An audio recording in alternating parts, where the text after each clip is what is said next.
Hi guys, welcome back to my channel Harshita Shetty vlogs. ಇವತ್ತು ನಾನು ಒಂಚೂರು ಹಾಳಾಗದೇ ಇರಂಗೆ ಸರಿಯಾದ ಮೆಜರ್ಮೆಂಟಲ್ಲಿ ಕಜ್ಜಾಯ ಹೇಗೆ ಮಾಡೋದು ಅಂತ ಹೇಳ್ಕೊಡ್ತಾ ಇದ್ದೀನಿ. ಎಷ್ಟೊಂದು ಜನ ಮನೇಲಿ ಟ್ರೈ ಮಾಡಿರ್ತೀರಾ, ಬಟ್ ಎಣ್ಣೆಗೆ ಬಿಟ್ಟಿದ ತಕ್ಷಣ ಫುಲ್ಲು ಪುಡಿ ಪುಡಿ ಆಗುತ್ತೆ ಅಂತ ಮಾಡೋದೇ ಇಲ್ಲ. ಬಟ್ ಈ ಥರ ಮಾಡಿ ನೋಡಿ, ಸಖತ್ತಾಗಿ ಬರುತ್ತೆ. ಫಸ್ಟು ನಾನು ಅಕ್ಕಿನ ನಿನ್ನೆ ಬೆಳಿಗ್ಗೆ ನೆನೆಸಿಕ್ಕಿದ್ದೆ. ಅದನ್ನ ತೊಳೆದ್ಬಿಟ್ಟು ಇವತ್ತು ಬೆಳಿಗ್ಗೆ ನಾನು ಆರಾಕಿದ್ದೀನಿ. ಒಂದು 10ರಿಂದ 15 ನಿಮಿಷ ಆರಾಕಿದ್ರೆ ಸಾಕಾಗುತ್ತೆ. ಮನೆ ಒಳಗಡೆನೆ ಆರಾಕ್ರಿ, ಆಚೆ ಬಿಸಿಲಲ್ಲೇನು ಆರಾಕ್ಬೇಡಿ. ಯಾಕಂದ್ರೆ ಅದು ಜಾಸ್ತಿ ಒಣಗಬಾರ್ದು. ಮುಟ್ಟಿದ್ರೂನು ಸ್ವಲ್ಪ ತೇವಾಂಶ ಇದ್ರೆ ಮಾತ್ರನೇ ಕಜ್ಜಾಯ ತುಂಬಾ ಚೆನ್ನಾಗಿ ಬರುತ್ತೆ. ಮೆತ್ತಗೆ ಮತ್ತೆ ಕ್ರಿಸ್ಪಿಯಾಗಿರುತ್ತೆ ಅದಕ್ಕೋಸ್ಕರ. ಸೊ ಇದನ್ನ ನಾನು ಫಸ್ಟು ಪೌಡರ್ ಮಾಡ್ಕೊತಾ ಇದ್ದೀನಿ. ಪೌಡರ್ ಮಾಡಾದ್ಮೇಲೆ ಜಾಡಿ ಇಟ್ಬಿಟ್ಟು ಒಂದು ಬಟ್ಲುಗೆ ಹಾಕಿಕ್ತಾ ಇದ್ದೀನಿ. ಅದನ್ನ ಚೆನ್ನಾಗಿ ಪ್ರೆಸ್ ಮಾಡಿ ಇಕ್ಬೇಕು. ಹಾಗೆ ಬಿಟ್ರೆ ಅದು ತೇವಾಂಶ ಎಲ್ಲ ಆರೋಗ್ಬಿಡುತ್ತೆ. ಆ ಥರ ಆದ್ರೆ ನಿಜವಾಗ್ಲೂ ಚೆನ್ನಾಗಿ ಬರಲ್ಲ, ಕ್ರ್ಯಾಕ್ ಅಲ್ಲ, ಅದಕ್ಕೋಸ್ಕರನೇ ಆಗೋದು. ಇದೊಂದು ಟಿಪ್ಸು ನಿಮ್ಗೆ ನೆನಪಿರ್ಲಿ. ಜಾಲ್ಡೆ ಹಿಡ್ದಾದ್ಮೇಲೆ ಒಂದು ಬಟ್ಲುಗೆ ಹಾಕಿ ಅದನ್ನ ಚೆನ್ನಾಗಿ ಈ ತರ ಪ್ರೆಸ್ ಮಾಡಿ ಇಡಿ. ಅವಾಗ ನಿಜವಾಗ್ಲೂ ಚೆನ್ನಾಗಿ ಬರುತ್ತೆ. ಸೊ ಇದೆಲ್ಲ ಆದ್ಮೇಲೆ ನಾನು 2 ಸ್ಪೂನಷ್ಟು ಬಿಳಿ ಎಳ್ಳು ಮತ್ತೆ 2 ಸ್ಪೂನಷ್ಟು ಗಸಗಸೆ ತಗೊಂಡಿದ್ದೀನಿ. ಇದನ್ನ ನಾನು ಪಾಕ ತೆಗಿಬೇಕಾದ್ರೇನೆ ಹಾಕೊಂತೀನಿ. ಒಬ್ಬೊಬ್ರು ಗಸಗಸೆ ಹಾಕೊಂತಾರೆ, ಬಟ್ ಎಳ್ಳನ್ನ ಲಾಸ್ಟಲ್ಲಿ ತಟ್ಟಬೇಕಾದ್ರೆ ಹಾಕಿ ಬಿಡ್ತಾರೆ. ಬಟ್ ಆ ಥರ ಮಾಡಿದ್ರೆ ಎಳ್ಳೆಲ್ಲ ಮೇಲೆ ತೇಲುತ್ತೆ, ಅಷ್ಟು ಇರಲ್ಲ ಅಂದ್ಬಿಟ್ಟು ನಾನು ಪಾಕ ತೆಗಿಬೇಕಾದ್ರೇನೆ ಹಾಕೊಂತೀನಿ.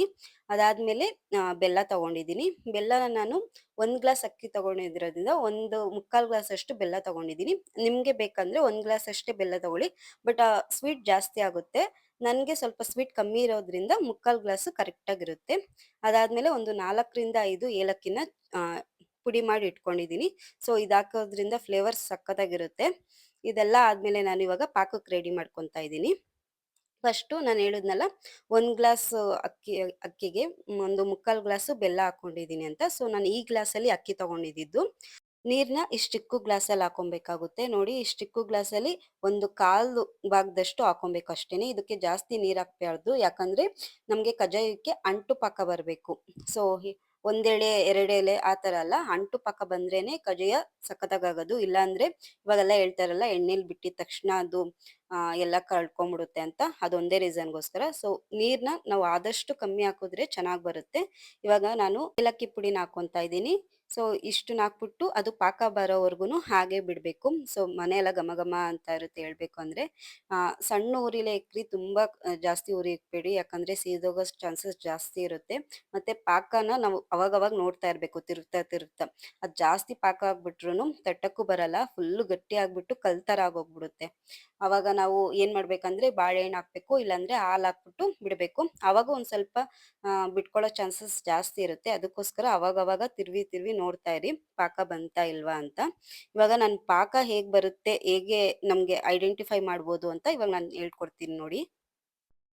ಈ ತರ ಕುದಿಬೇಕಾದ್ರೆ ಒಂದ್ ಬಟ್ಲಲ್ಲಿ ನಾನು ನೀರ್ ತಗೊಂತೀನಿ. ಸೊ ಈ ನೀರ್ಗೆ ಪಾಕನ ಹಾಕ್ತೀನಿ. ಅಕಸ್ಮಾತ್ ಪಾಕ ಏನಾದ್ರೂ ನೀರಲ್ಲಿ ಕರ್ಗೋಗ್ಬಿಟ್ರೆ ಪಾಕ ಇನ್ನೂ ರೆಡಿ ಆಗಿಲ್ಲ ಅಂತ ನಾವು ಇನ್ನೊಂದ್ ಸ್ವಲ್ಪ ಹೊತ್ತು ವೇಟ್ ಮಾಡ್ಬೇಕಾಗುತ್ತೆ. ಇವಾಗ ಅದೇನ್ ಕರ್ಗೋಗ್ತಿಲ್ಲ ನೋಡಿ, ಈ ತರ ಜಾಯಿನ್ ಮಾಡಿದ್ರೆ ಅಂಟ್ಬೇಕು ಎರಡೂನು. ಈ ತರ ಅಂಟ್ತಾ ಇದ್ರೇನೆ ಅದನ್ನ ಅಂಟು ಪಾಕ ಅಂತಾರೆ. ಸೊ ಈ ತರ ಅಂಟಿ ನಾವು ಕೈಯಲ್ಲೇ ಬೌಲ್ ತರ ಮಾಡ್ಕೊಬಹುದು. ನೋಡಿ, ಇದು ಕರೆಕ್ಟ್ ಹೇಳ್ಬೇಕಂದ್ರೆ ರೆಡಿ ಆಗಿದೆ ಪಾಕ ಅಂತ ಹೇಳಕ್ಕೆ. ಈ ತರ ಆರಾಮಾಗಿ ನೀವು ಮಾಡ್ಕೊಬಹುದು. ಇದೇ ಮೆಜರ್ಮೆಂಟ್ ಇದ್ರದ್ದು.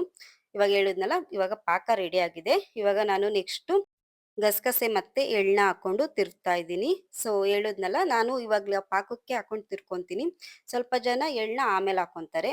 ಸೊ ನಾನು ಈ ತರ ಮಾಡೋದು ನನಗೆ ಬೆಸ್ಟ್ ಅನ್ಸುತ್ತೆ. ಆರಾಮಾಗಿ ತಟ್ಬಿಟ್ಟು ಹಾಗೆ ಬಿಡ್ತಾ ಹೋಗ್ಬೋದು.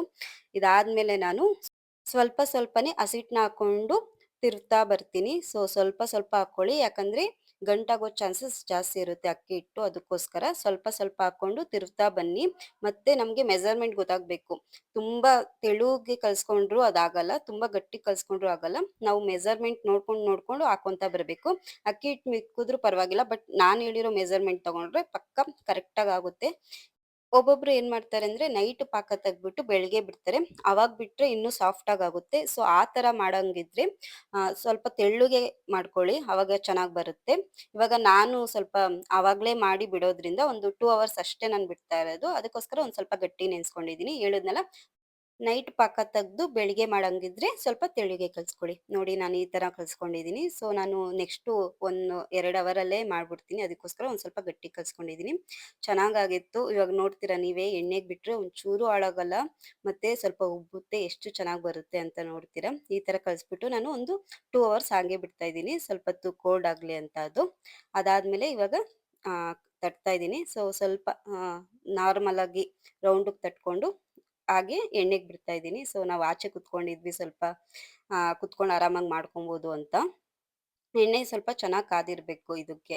ಇಲ್ಲ ಅಂದ್ರೆ ಏನಾಗ್ಬಿಡುತ್ತೆ ಅಂದ್ರೆ ಒಂದ್ ಕಡೆ ಬೇಯುತ್ತೆ, ಒಂದ್ ಕಡೆ ಬೇಯದೇ ಇರಂಗ್ ಆಗ್ಬಿಡುತ್ತೆ. ಅದಕ್ಕೋಸ್ಕರ ಇದು ಅಕ್ಕಿ ಹಿಟ್ಟಿಂದ ಮಾಡ್ತೀವಲ್ಲ ಸ್ವಲ್ಪ ಬೇಯಬೇಕಾಗುತ್ತೆ. ಇಲ್ಲಾಂದ್ರೆ ತಿಂದಾಗ ಒಂದ್ ಸ್ವಲ್ಪ ಕಚ ಕಚ ಅನ್ನುತ್ತೆ ಮತ್ತೆ ಹೊಟ್ಟೆ ನೋವು ಬರೋ ಚಾನ್ಸಸ್ ಎಲ್ಲ ಇರುತ್ತೆ. ಅದಕ್ಕೋಸ್ಕರ ಸ್ವಲ್ಪ ಮೀಡಿಯಂ ಒಲೆಲೇ ಇಟ್ಬಿಟ್ಟು ಮಾಡ್ಕೊಳ್ಳಿ. ಚೆನ್ನಾಗ್ ಬರುತ್ತೆ. ನೋಡಿ ಹೇಗ್ ಉಬ್ತೈತೆ ಅಂತ. ತುಂಬಾ ಚೆನ್ನಾಗ್ ಬಂತು ಹೇಳ್ಬೇಕು ಅಂದ್ರೆ. ನೀವೇ ನೋಡ್ತೀರಾ. ನಾನ್ ಹೇಳಿರೋ ಮೆಜರ್‌ಮೆಂಟ್ ಅಲ್ಲಿ ನೀವು ಟ್ರೈ ಮಾಡಿ ನೋಡಿ. ಫಸ್ಟ್ ಟೈಮ್ ಮಾಡೋರ್ಗುನು ಅಷ್ಟೇ ಚೆನ್ನಾಗ್ ಬರುತ್ತೆ. ನಾನು ಇದೇ ಮೆಜರ್‌ಮೆಂಟ್ ಅಲ್ಲಿ ಫಸ್ಟ್ ಇಂದ ಮಾಡ್ತಾ ಬಂದಿರೋದ್ರಿಂದ ನಂಗ್ ಒಂದ್ ದಿವ್ಸನೂ ಕಜಾಯ ಹಾಳಾಗಿದೆ ಅನ್ನಂಗೆ ಬಂದಿಲ್ಲ. ಅಷ್ಟು ಸಾಫ್ಟ್ ಆಗಿ ಅಷ್ಟು ಚೆನ್ನಾಗ್ ಬಂದಿದೆ. ನೀವು ಟ್ರೈ ಮಾಡಿ ನೋಡಿ ಮತ್ತೆ ನನ್ಗೆ ಕಮೆಂಟ್ ಮಾಡಿ ಓಕೆನಾ? ಟ್ರೈ ಮಾಡಾದ್ಮೇಲೆ ಕಮೆಂಟ್ ಮಾಡಿ ಹೇಗ್ ಬಂತು ಅಂತ. ನೋಡಿ ಎಷ್ಟು ಚೆನ್ನಾಗ್ ಬಂದಿದೆ. ಒಂದೇ ಒಂದ್ ಕೂಡ ಹಾಳಾಗಿಲ್ಲ. ಅಷ್ಟು ಚೆನ್ನಾಗ್ ಬಂದಿದೆ. ನಿಮ್ಗೆ ಈ ವಿಡಿಯೋ ತುಂಬಾ ಇಷ್ಟ ಆಯ್ತು ಅನ್ಸುತ್ತೆ. ಸೊ ನಿಮ್ಗೇನಾದ್ರೂ ಈ ವಿಡಿಯೋ ಇಷ್ಟ ಆಗಿದ್ರೆ ಪ್ಲೀಸ್ ಲೈಕ್ ಮಾಡಿ ಅಂಡ್ ನನ್ನ ಚಾನೆಲ್‌ನ ಸಬ್ಸ್ಕ್ರೈಬ್ ಮಾಡಿ. ಮತ್ತೆ ಈ ವಿಡಿಯೋ ಹೇಗಿತ್ತು ಅಂತ ಕಮೆಂಟ್ ಮಾಡಿ ಓಕೆನಾ? ಮತ್ತೊಂದು ವಿಡಿಯೋ ಜೊತೆ ಬರ್ತೀನಿ. ಬಾಯ್.